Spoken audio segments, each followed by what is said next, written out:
bonjour à vous tous. Ce qu'un homme pense de lui-même, voilà ce qui règle, ou plutôt indique, son destin. Cette citation est un préambule au thème d'aujourd'hui. La destinée, est-ce qu'on la forge ou est-ce qu'on en est esclave? Qu'est-ce qui fait qu'on est ce que l'on est? Qu'est-ce qui fait que l'on choisit aussi les choix de vie qui sont les nôtres? Et peut-on intervenir réellement sur notre destinée? Alors, il y a un petit conte de sagesse populaire dont je me suis rappelé et je vais vous le conter maintenant.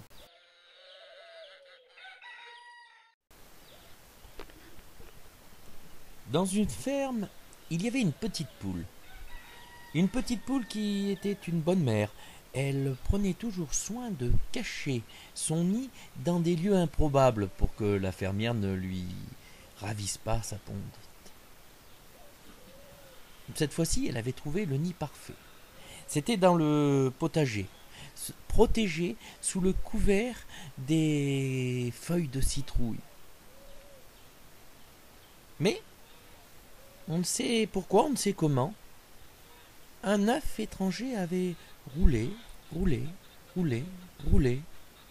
jusque dans le nid, et s'était lové à côté des œufs de la petite poule.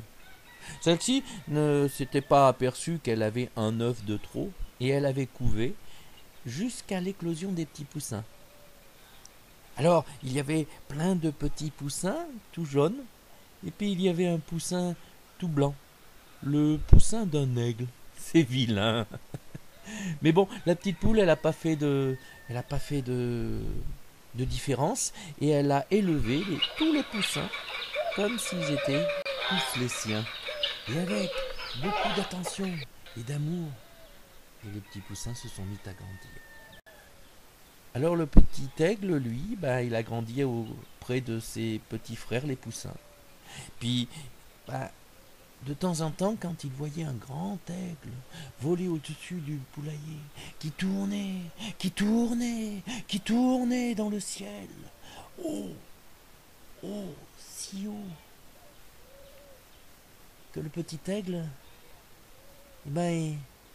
il rêvait. Et il disait à voix haute, qu'est-ce que j'aimerais être un aigle et pouvoir voler si haut, si haut. Alors ses petits frères le ramenaient à la réalité, lui disaient mais tu n'es pas un aigle, tu es un poussin. Et alors ne rêve pas, parce que tu devrais savoir que les poules et les coqs comme nous ne savent pas voler.